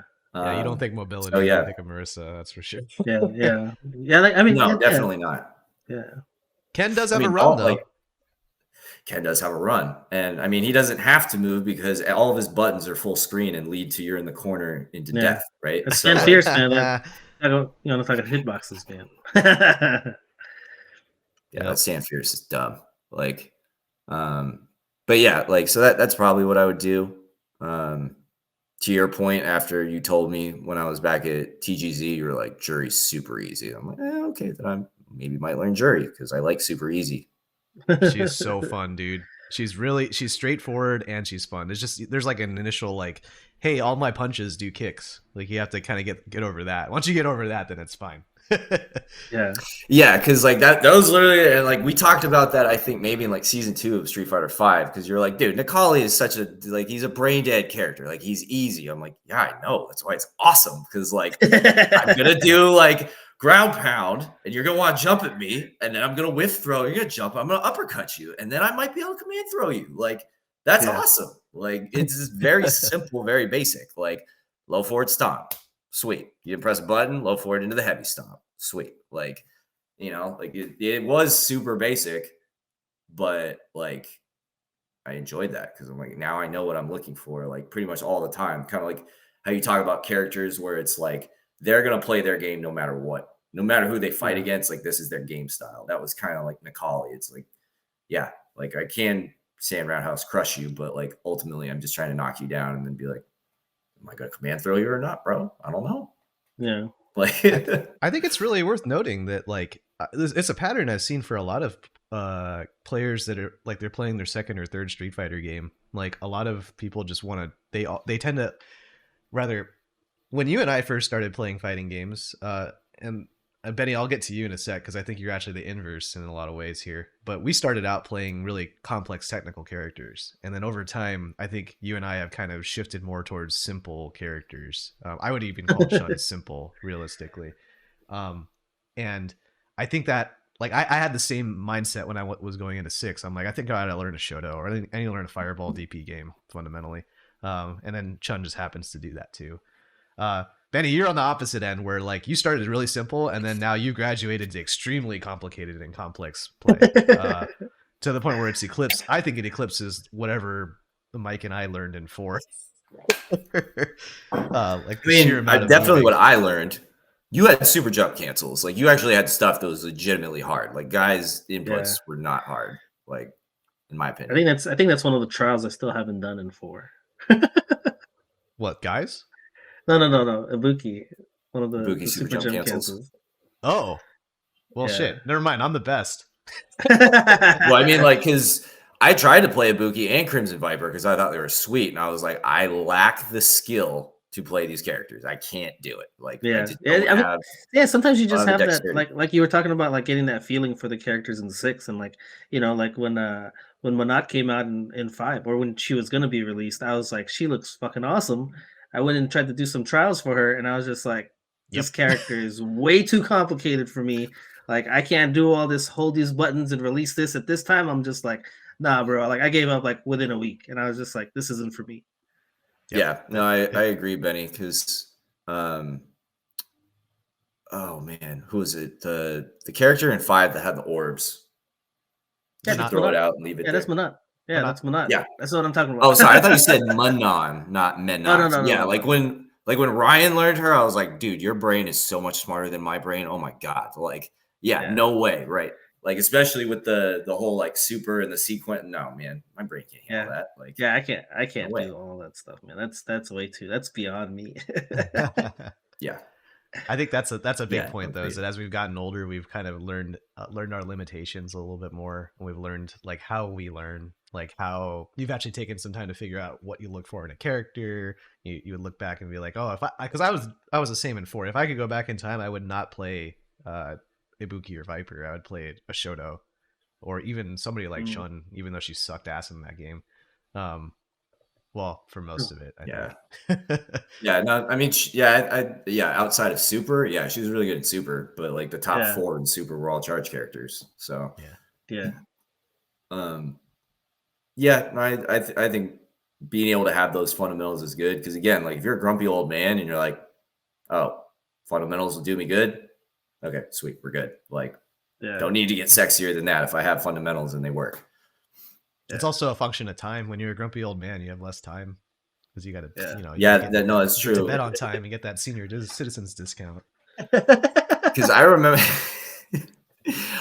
I wasn't good at Street Fighter Cross Tekken, but I remember when I started playing that game and trying to learn it, I was like, okay, like I didn't play Marvel, like I didn't play Persona or like King of Fighters, so like, am I just a one-trick pony? Can I only play Street Fighter 4? So like, trying to learn Cross Tekken, and I like Jin, but at the time I was like, dude, I can't play Jin. Like this shit is crazy. What? Like I'm gonna have to practice the little like forward dash thing like a bazillion times. Special but like, step.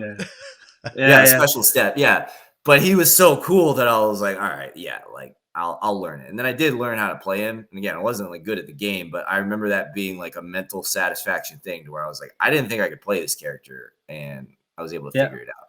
And the people that actually play Cross Tekken are probably like, you're an idiot. Jin's really easy to play, but it was not for me. That's me and the Sim journey. Like I didn't really question whether or not I could play him. It was just more like, I knew it was going to be a learning curve, especially from, where I was coming from. And, now it's like, this is who I want to play. It's not a matter of like, I think he's good or anything like that. It's just like, that's who I want to play.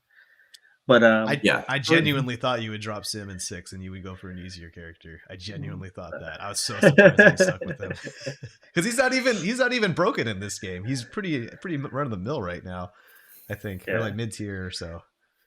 Yeah, I saw a tweet. I think it was from Brutus that was talking about. I just saw your face. Yeah, it's all good, dude. Just salt in the wounds, bro. Yeah, like, it must be nice to have a stand roundhouse.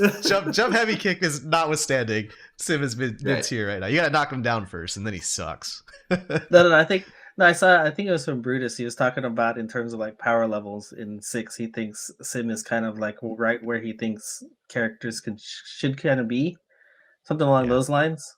And I'd say I have to agree. Like I don't think he's super overpowered. He's got stuff, but like at the same time, he's not Ken or Luke and JP level kind of stuff. But go ahead.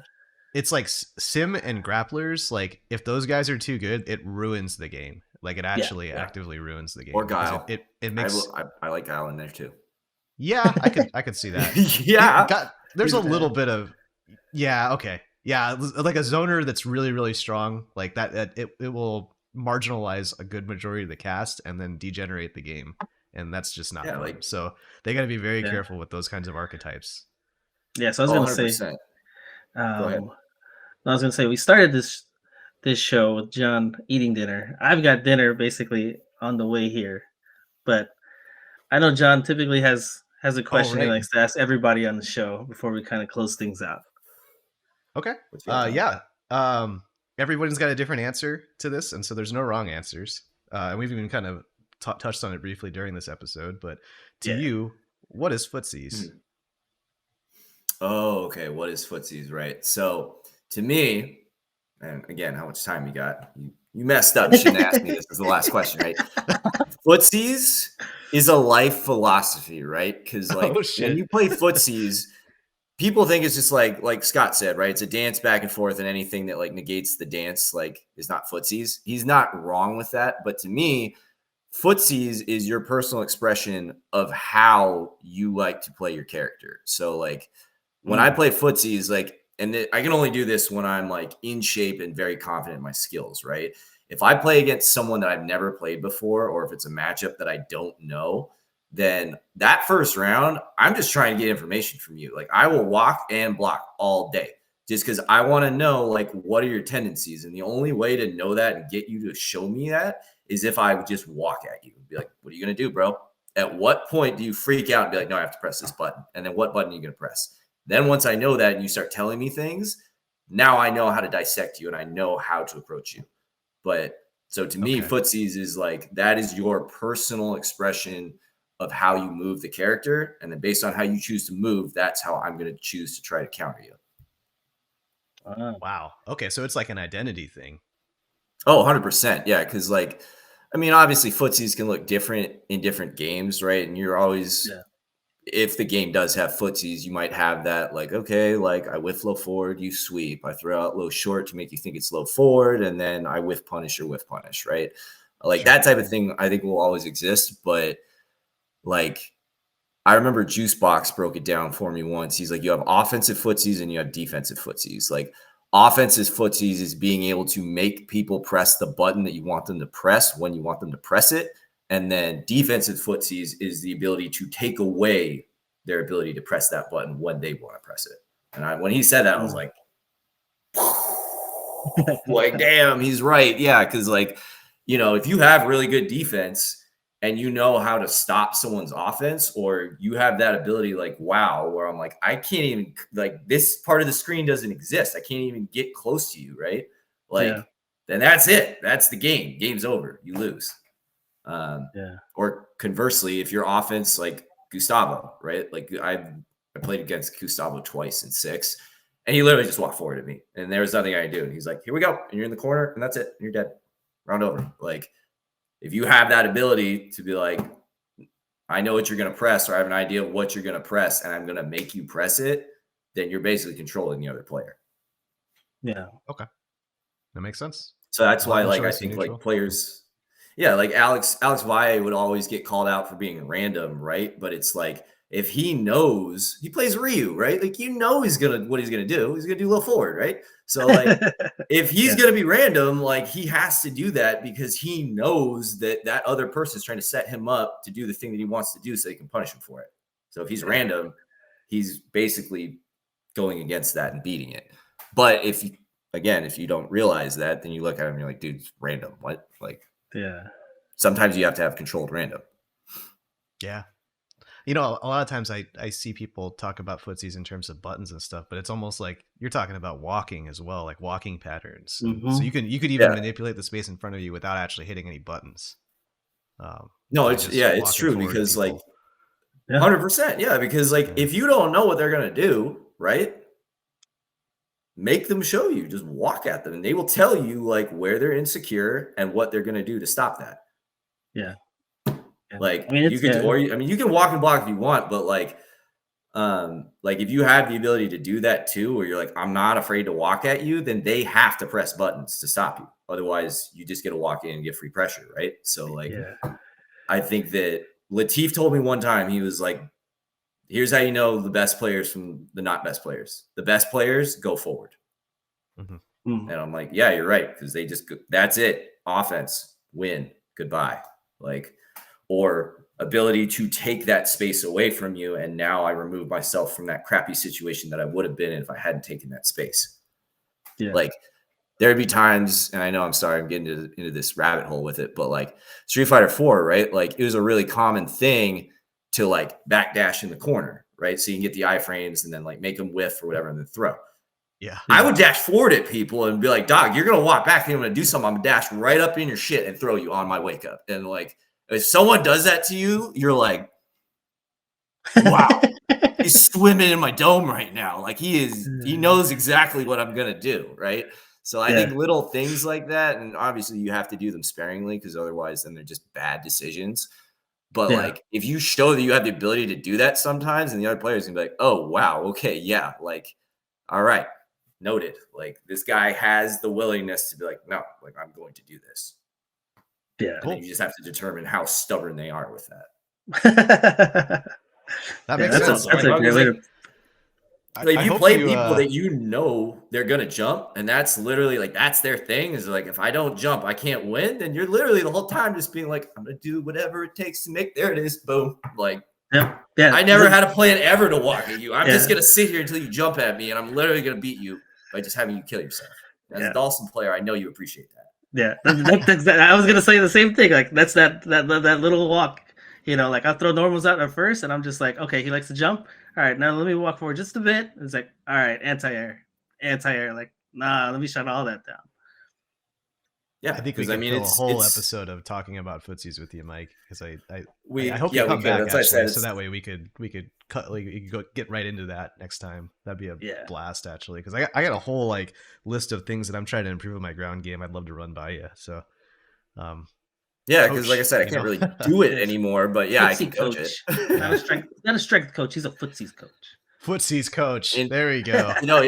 You can apply footsies if you have it of that mindset of like, show me what it is that I have to be worried about. And then you force someone to show you their hand. Like you can use that in strategy in life for everything. Like he's not a defense contractor. You to show he's an offense contractor. Oh,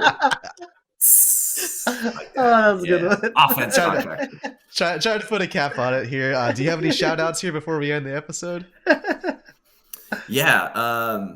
One of the guys, because I was going to say earlier when you were talking, Benny, about like Kobe Bryant mindset and like the willingness to just like devote themselves and get better at something. One of the players that we used to have in the scene, I haven't seen in a long time, I hope he's doing well though, was Sean Mokalate. Like if I ever saw that guy get like hit with something where he was like mad, you could just see it in him and be like, I will never again be hit by that. And I will destroy anything that tries to throw that at me. And then the next day he would have already like mastered it. So like I'm giving Sean a shout out because I thought he was one of our all-time best players just in terms of his mindset, his approach. And then I could be wrong. Scott actually probably had the best showing at like an Evo like back in the day. But since 2009, I feel like Sean and you had the best Evo showings because he lost that match to go from top 32 to what was it, top 18 or top 16 at Evo. Oh, nice. He lost that Vega player. Yeah, no, he was legit, bro. He was super good. Yeah, so yeah, shout outs to Sean. Absolutely. Latif, I think, holds the record for best showing at Evo.